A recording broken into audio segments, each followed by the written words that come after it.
नमस्कार, आप देख रहे हैं यूपी न्यूज़ और मैं हूं अनूप श्रीवास्तव। दोस्तों, आज हम आपको एक ऐसे रिटायर्ड आईपीएस अफसर से मिलवा रहे हैं जिसने अपने पूरे कैरियर संघर्ष में गुजारा है। संघर्ष चाहे अधिकारियों का हो, संघर्ष चाहे कर्तव्य का हो, संघर्ष चाहे भ्रष्टाचार के खिलाफ हो, कभी भी ये पीछे नहीं हटे, हमेशा डटे रहे। जी हाँ, हम बात कर रहे हैं पूर्व आईपीएस अमिताभ ठाकुर की, जो अब अपनी नई राजनीतिक पार्टी भी बना ली है। उन्होंने सिस्टम के खिलाफ लड़ने के लिए, भ्रष्टाचार से लड़ने के लिए इन्होंने अपनी नई पार्टी बनाई है और आज यूपी न्यूज़ पर हमारे साथ मौजूद हैं। आपका बहुत बहुत स्वागत है Amitabh ji. Thank you Anoop. UP news पर बहुत बहुत धन्यवाद अनूप। अमिताभ जी, सबसे पहले ये बताइए कि जनरली आईपीएस या आईएएस जो है रिटायरमेंट के बाद जो है अपना एक शांतिपूर्ण जीवन बिताते हैं या समाज सेवा में अपना जीवन लगाते हैं। आप एक राजनीतिक पार्टी बना लिए, क्यों? देखा जाए, चूँकि जैसा अभी आपने कहा, और मैं समझता हूँ कि शायद कोई गलत बात नहीं कही आपने, कुछ ऐसी मेरी नीयत भी रही और नियत भी रही कि लगातार संघर्ष ही मेरा एक तरह से समझिए कि दूसरा नाम हो गया। मैं सही पे हूँ गलत पे हूँ यह तो भविष्य तय करेगा, लेकिन इसमें कोई शक नहीं कि संघर्ष अनवरत हुए, चाहे वह बसपा की सरकार रही हो, भाजपा की सरकार रही हो, सपा की सरकार रही हो। और संघर्ष भी मामूली यह नहीं कि मैं एसपी हूँ तो डीआईजी से हो गया हो, अक्सर टॉप ब्रास से संघर्ष हो गया। कुछ जैसे मैंने बहुत पहले राज कपूर साहब की एक फ़िल्म देखी थी, उसमें उनसे किसी ने कुछ कहा तो उन्होंने कहा कि कुछ मेरी सूरत ही ऐसी है। तो मुझे लगता है कुछ मेरी सूरत ही ऐसी रही होगी कि शायद मैं उनके योग्य नहीं बन पाया, अनवरत संघर्षरत ही रह गया। इसीलिए रिटायरमेंट जो उन्होंने दिया, और एक प्रकार से दिया कि मैं यह कहते हुए दिया कि मैं पब्लिक सर्विस के योग्य नहीं हूँ। यह बात तो इस कारण ही स्पष्टतया झुठलाई दिखती है कि सिर्फ मात्र और मात्र सरकारी सेवा पब्लिक सर्विस नहीं है। अभी मैं पब्लिक सर्विस में हूँ और पूरे जोशो खरोश से हूँ। तो जब मुझे लगा कि मेरे अंदर ऊर्जा है, कुछ करने की तमन्ना है, समाज में कुछ अच्छा करने की इच्छा है, तो इसके लिए राजनीति एक आवश्यकता मुझे महसूस हुई। मुझे लगा कि अन्य क्षेत्रों की तुलना में इसमें मैं बृहत्तर स्तर पे अपना योगदान दे सकूंगा। यहाँ ये सवाल आया कि मैं किस पार्टी में जाऊँ, क्या करूँ। मैंने यह नहीं कि मैंने कुछ अन्य पार्टियों में जाने की कोशिश नहीं की। एक बहुत बड़ी पार्टी जो राष्ट्रीय स्तर की पार्टी है, मैंने वहाँ प्रयास किया, वहाँ हाथ खड़े कर दिए गए। एक नई उभरती हुई पार्टी है भ्रष्टाचार के खिलाफ, मैंने वहाँ कोशिश की। मुझे बताया गया, यहाँ के प्रभारी ने कहा कि टॉप ब्रास कह रहे हैं कि उनको न लो। तो जब मैंने कहा कि यदि मैं इस हद तक अनवांटेड हूँ, तब मेरे पास अन्य कोई विकल्प नहीं है कि मैं अपने जैसे लोगों की एक पार्टी बनाऊं जो संघर्ष करना चाहते हैं, संघर्ष में जीना चाहते हैं और संघर्ष करते हुए मरना चाहते हैं। ऐसे लोगों को हमने जोड़ने का प्रयास शुरू किया है। अभी बिल्कुल प्राथमिक स्टेज है। सफलता के नाम पे अभी बात यह है कि पार्टी गठित होनी शुरू हुई है, आगे ईश्वर जाने। जो आपने ये पार्टी बनाई है, ये अधिकार सेना, तो इसका नाम अधिकार सेना क्यों रखा? देखिए, इसके दो शब्द हैं, एक अधिकार है, एक सेना है। सेना का सामान्य अर्थ यह होता है कि जो सैन्य ढंग से, अनुशासित ढंग से एक साथ मिलके जुड़ के जो कार्य करे और जिसका एक अपेक्षित नियंत्रण भी हो, उसके अंदर एक कहीं ना कहीं एक ऐसा उत्साह हो जो अन्य व्यक्तियों से अलग हो। तो हमने कोशिश की, जैसा मैंने कहा, मेरा प्राथमिक उद्देश्य उन लोगों को, कुछ लोग आते हैं मेरे पास कि साहब मेरे पास बहुत मास बेस है, ये है वो है। मैं वैसे लोगों को, यह चूँकि राजनीतिक पार्टी है तो इसमें सबों को स्थान तो है ही है, जब तक वो क्रिमिनल ना हो, जब तक वह नॉन बदमाश न हो, नॉन भ्रष्टाचारी न हो।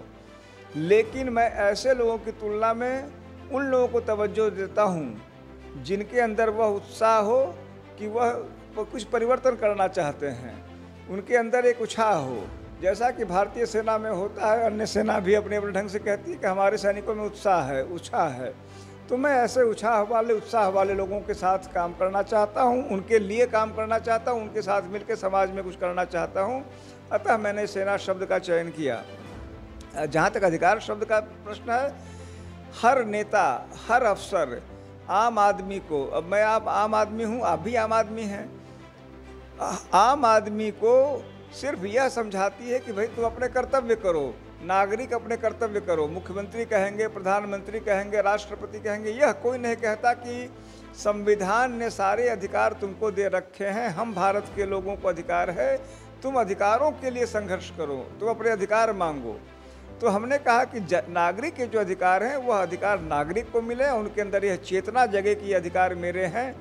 जैसे उदाहरण के लिए पिछले कुछ दिनों से चला कि हम आप तिरंगा फहराइए, घर घर तिरंगा और क्या क्या।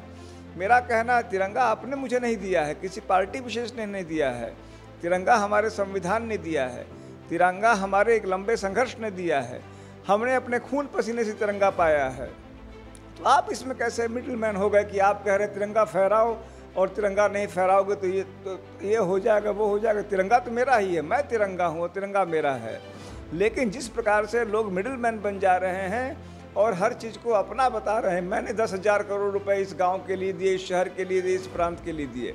उस 10,000 करोड़ में 1 रुपया अगर उसने अपने जेब से दिया हो तब उसको यह कहने का हक है, नहीं तो किसी पीएम, सीएम, डीएम को यह कहने का हक नहीं है कि मैंने जेब से पैसे दिए। तो आपके कहने का मतलब ये है कि जो वर्तमान राजनीतिक हालात हैं, परिदृश्य हैं, उस परिदृश्य से, उस हालात से, जो अभी माहौल है उससे आप अलग हैं और अलग करना चाहते हैं, तो क्या करेंगे आप? देखिए, अलग हूँ यह महत्वपूर्ण प्रश्न नहीं है।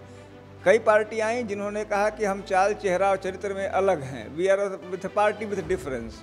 और हमने देखा अभी उस हद तक कलई नहीं खुली है, ईश्वर चाहेगा देर सवेर सारे तक। आपका इशारा बीजेपी की तरफ है? मेरा, जिन्होंने कहा कि मेरा चाल, चेहरा, चरित्र अलग है, वो उनके लिए है। तो कलैयाँ तब खुलती है जब सरकार में पार्टियां नहीं रहती हैं। अखिलेश जी जब तक थे सब कुछ अच्छा था, उनके जाने के बाद यह घोटाला, वह घोटाला, वह घोटाला सामने आए। तो घोटाले तो बाद में आते ही हैं जब भी सरकारें जाती है। प्रश्न इसका नहीं है कि मैं अलग हूँ कि नहीं हूँ। जब मैं भी इसी समाज का हूँ तो मैं अपने आप या मिट्ठू बन जाऊँ कि मैं अलग हूँ, वह उचित नहीं है। लेकिन इतना ज़रूर मैं कहूँगा कि कुछ बुनियादी मेरी अपनी सोच है, उसको मैंने एक प्रकार से यह कहूँगा कि जिस पार्टी के साथ मैं जुड़ा उसको उस पर अधिरोपित करने का मैं प्रयास कर रहा हूँ। और उस जगह मैं कहीं ना कहीं मेरे अंदर यह दृढ़ता रहती है कि जो सोच है और जो मुझे लगता है कि सही है उसको दूसरों तक भी ले जाना चाहता हूँ। इस रूप में इन बुनियादी सिद्धांतों को लेके, अधिकार चेतना की बात को लेके मेरा दृढ़ मत है। और मैं कोशिश करूंगा कि अधिकार चेतना की बात जो हमारे सेनानी हैं, सैनिक हैं, वो भी समझें और जिस जनता के लिए मैं काम करना चाहता हूं वो भी जानें। तो आखिरी सवाल आपसे ये है कि राजनीति जो है अल्टीमेटली जनता की सेवा के लिए होती है, जैसा कि आपको मालूम है, सबको मालूम है। तो जो जनता है, यूपी की जनता हो या जहाँ जहाँ भी आपकी पार्टी अपने पैर पसारना चाहती है, तो उस जनता के लिए अमिताभ ठाकुर जी का क्या संदेश है? देखिए, मेरा मुख्य संदेश तो नंबर 1 यही है कि यदि आप उचित समझते हैं तो चीज़ों को अपने से सोचिए और विधि अनुसार सोचिए, किसी पर आश्रित मत समझिए। आपके माई बाप नहीं हैं ये जो कह रहे हैं कि मैंने दिया और आप ये करें, आप वो करें। आप सोचिए कि ताली और थाली से कोई लाभ हो रहा है कि नहीं हो रहा है। आप सोचिए कि जो झंडा हमारा है वो ज़बरदस्ती हमको क्यों कहा जा रहा है कि लेके घूमो, वो तो मेरा खुद का है। आप ये सोचिए कि जो यदि 100 रुपये मिल रहे हैं तो 100 के 100 पूरे मुझे मिल रहे हैं कि नहीं मिल रहे हैं। अधिकार चेतना जगाइए। मैं अगर उस योग्य हूँ मुझे दीजिए, नहीं हूँ तो मुझे 1 वोट न दीजिए। इतना ज़रूर है, मुझे वोट मिले न मिले, मेरी स्वीकार्यता बन पाए या न बन पाए, लेकिन जिस राह पे मैं चला हूँ उसको मैं नहीं छोड़ूंगा। मैं आपके लिए काम करते रहूँगा। यदि इस योग्य कभी दिखता हूँ तो आप मुझे स्वीकार कीजिए, नहीं दिखता हूँ तो आप मुझे रिजेक्ट कीजिए। लेकिन यही चीज़ दूसरों के लिए भी रखिए, धर्म के नाम पे, जाति के नाम पे या इस प्रकार से मूर्ख बना के किसी के मूर्खता के चक्कर में न पड़िए, यह मेरा अनुरोध रहेगा। तो ये थे अमिताभ ठाकुर, पूर्व आईपीएस यूपी कैडर के, जिन्होंने अधिकार सेना के नाम से नई राजनीतिक पार्टी बनाई है। और पार्टी इसी सोच पर बनाई है कि जिस तरह से उनका कैरियर, उनका जीवन संघर्षों से भरा रहा, उसी तरह से जो है इस पार्टी में भी इनका कहना है कि ऐसे ही लोगों को शामिल करेंगे जो संघर्ष को अपना जीवन मानते हैं। यूपी न्यूज़ के लिए अनूप श्रीवास्तव।